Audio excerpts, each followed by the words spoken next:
Chapter 7. The Slow Eater Tiny Bite Taker Cure.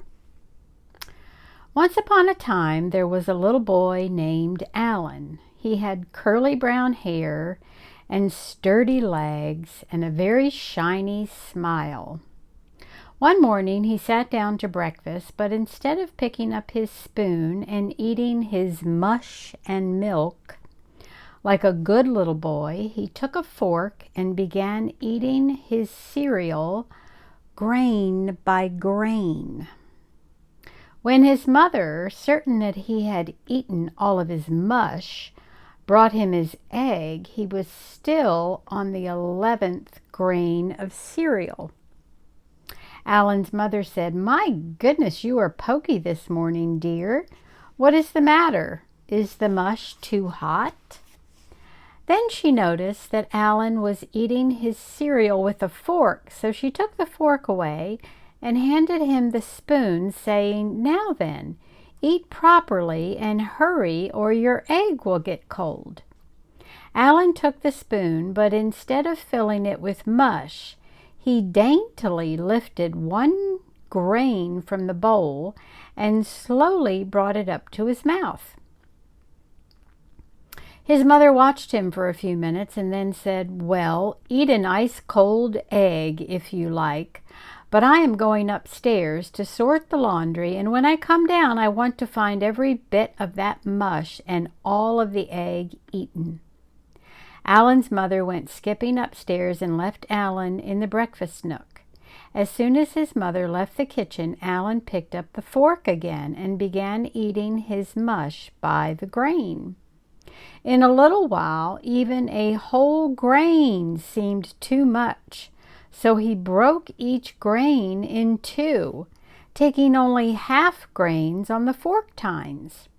He was so interested in his little bitty bites that he didn't hear his mother come in, and was very surprised when she suddenly whisked away his breakfast and sent him marching up to his room. At lunchtime, Alan's mother made cream of tomato soup. This was Alan's very favorite soup, but Alan, instead of eating it up quickly and asking for more, began floating little specks of cracker in the bowl. He floated, chased, and ate them one by one. At 2 o'clock, his mother stopped the little cracker crumb chase, sadly cleared the table, and sent Alan up for a nap. At dinner that night, Alan cut his meat into such small pieces that his father looked over at him and said, "Perhaps you would like to borrow my magnifying glass. I am sure you're going to need it to see those infinitesimal bits of meat."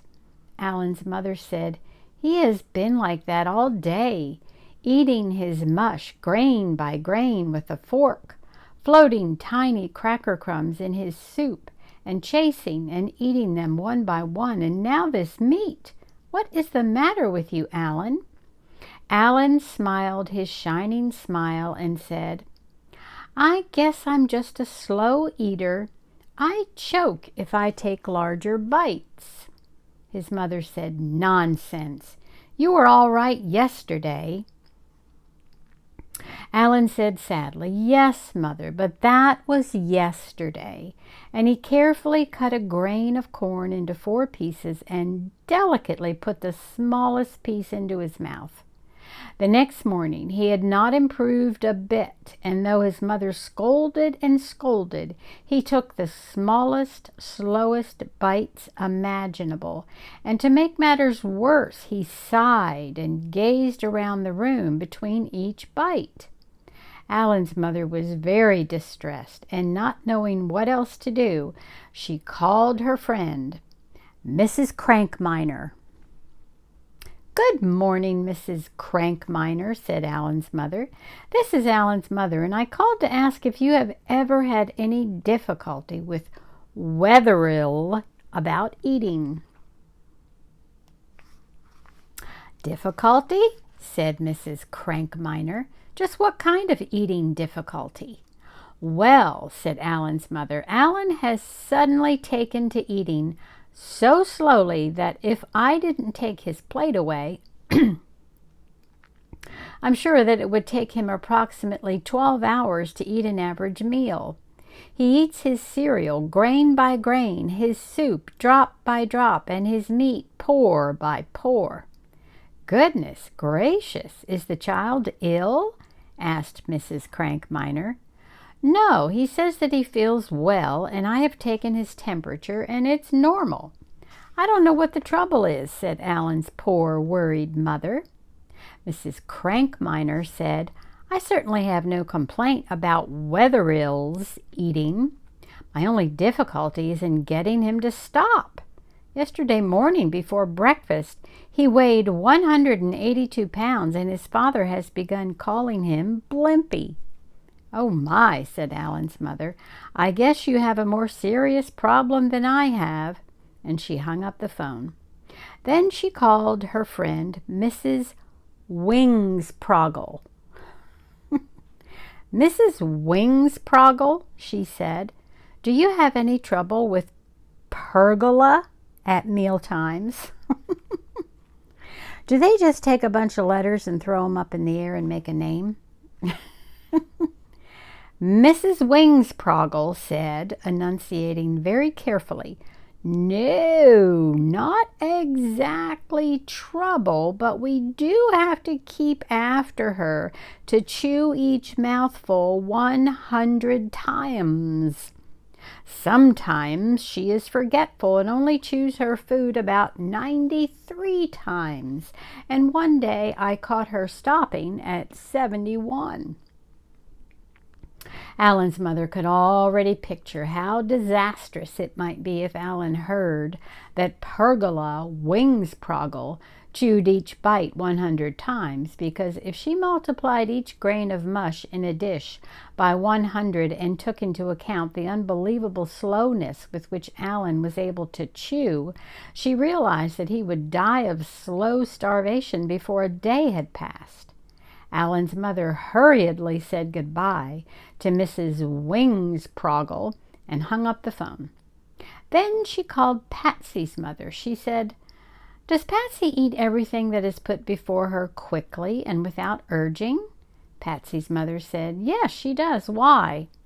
Alan's mother said, "Because Alan has taken to eating like a scared mosquito, and I don't know what to do." Patsy's mother said, "Call Mrs. Pigglewiggle. She'll know what to do. You remember the radish cure, don't you?" Alan's mother was delighted. She said, "Oh, of course I do, and I'll call Mrs. Pigglewiggle right now." And she did. Mrs. Pigglewiggle said, "So Alan has become a slow eater, tiny bite taker, has he? I thought he looked a little pale this afternoon."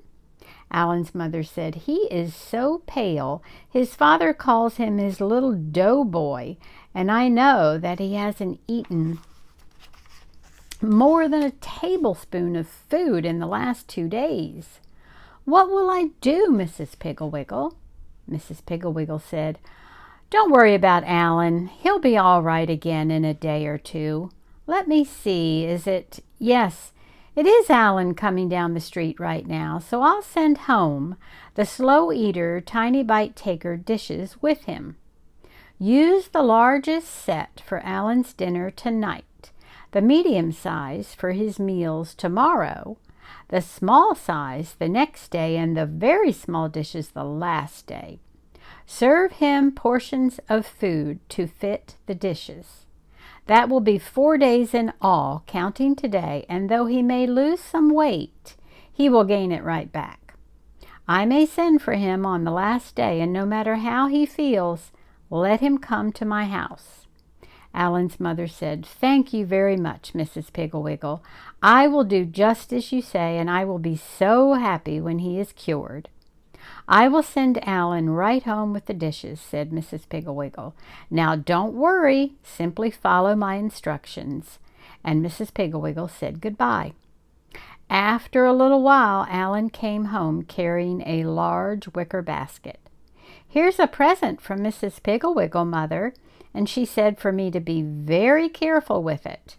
He set the basket on the kitchen floor and commenced to undo the fastenings.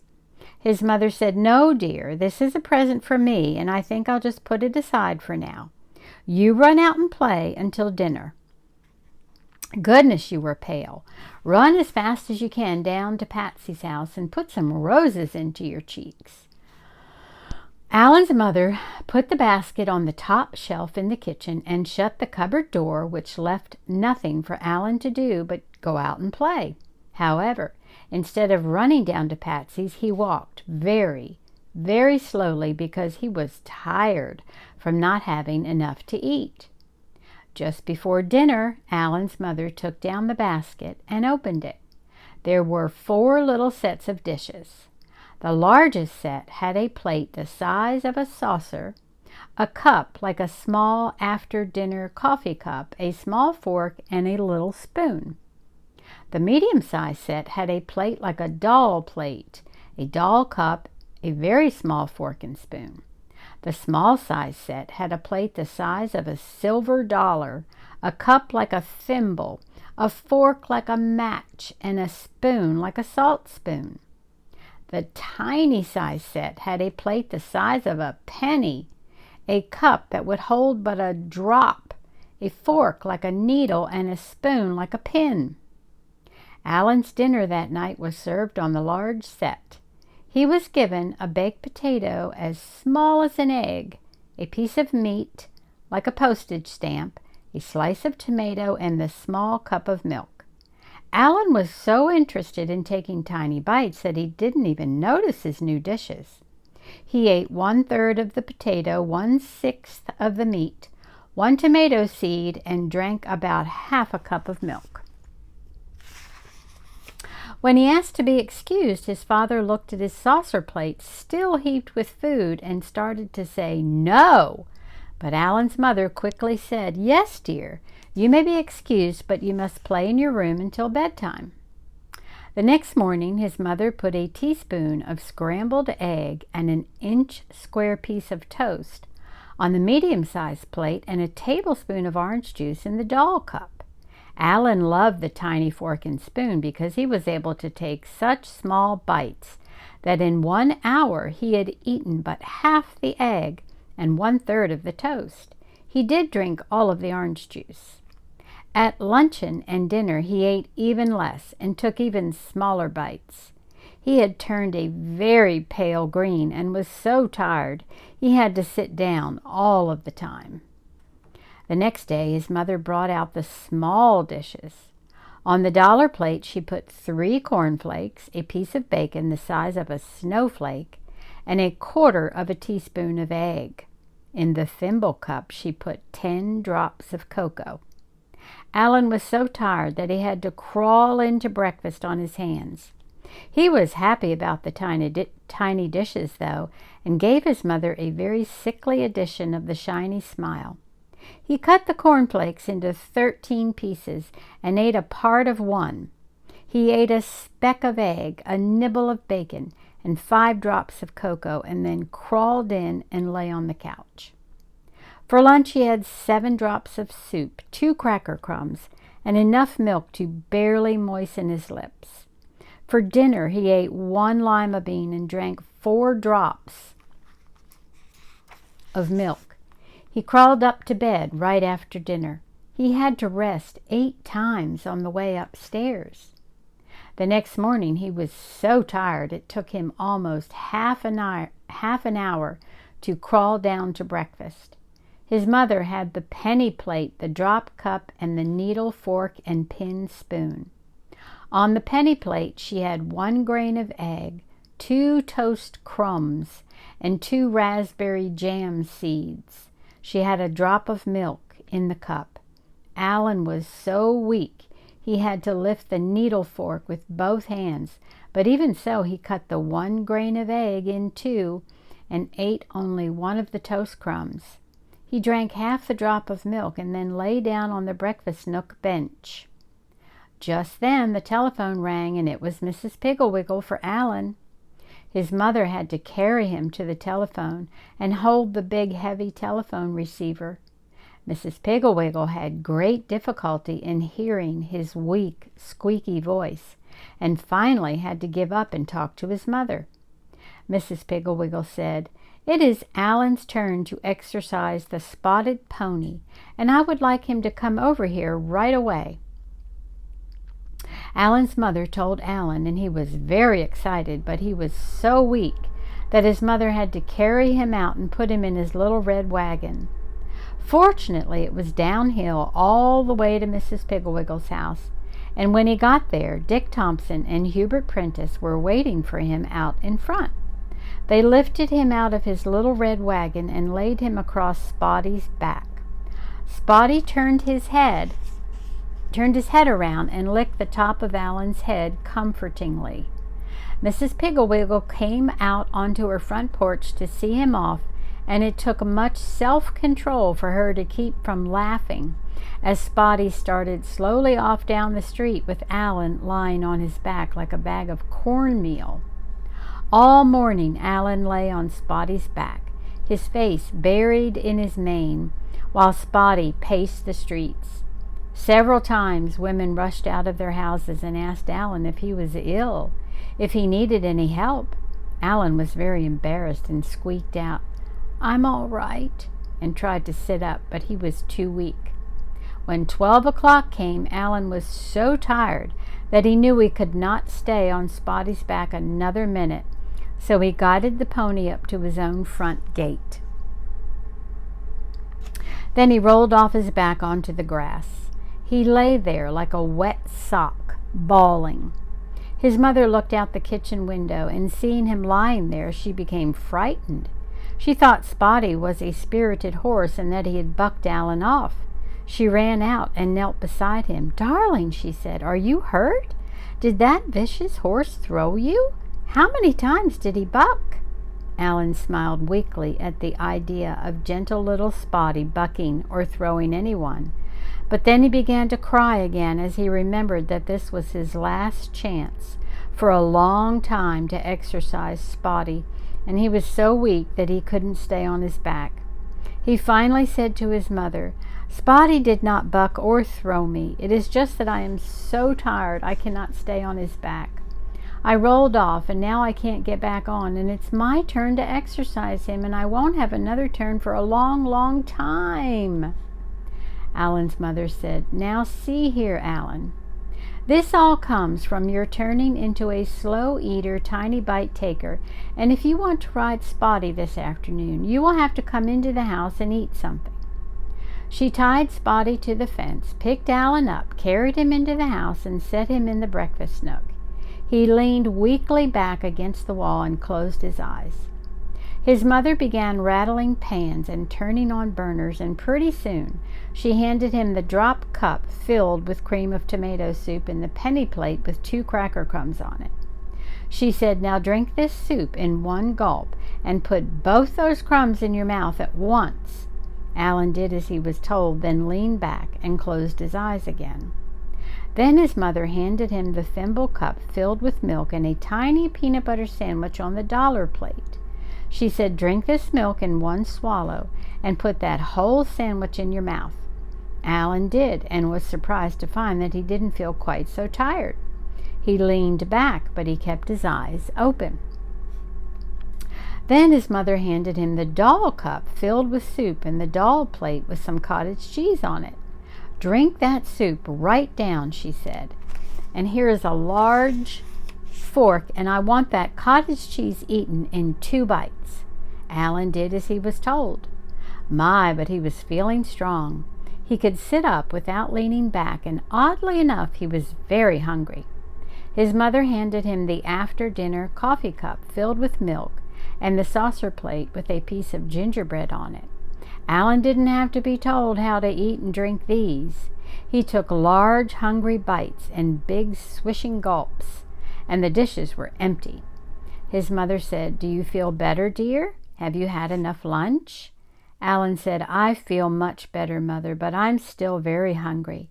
May I please have a large bowl of soup and a large glass of milk?" "Of course, dear," said his mother, and she quickly filled a large bowl with soup and a large glass with milk. Alan ate every drop of soup and drank every drop of milk, and then jumped up from the table, saying, "Oh, Mother, I bet Spotty's hungry. Shall I take him some soup?" "No, dear," said his mother. "I think that Spotty would prefer an apple and some lumps of sugar." So they fed Spotty, and then Alan climbed on his back and rode proudly away, sitting up very straight and holding on to the reins with one hand. When he reached the corner by Patsy's house, his mother called him to come back. He turned Spotty around and steered him up to the gate, and his mother came out with the basket of slow eater, tiny bite taker dishes. "Would you mind returning these to Mrs. Piggle-Wiggle?" she asked. "Not at all," said Alan graciously. "Just hand me the basket. I'll put it here in front of me and hold it with this hand. You see, Mother, I only use one hand to steer now." He carefully arranged the basket, kissed his mother, clucked to Spotty, and away they went in a very slow walk toward Mrs. Piggle-Wiggle's house.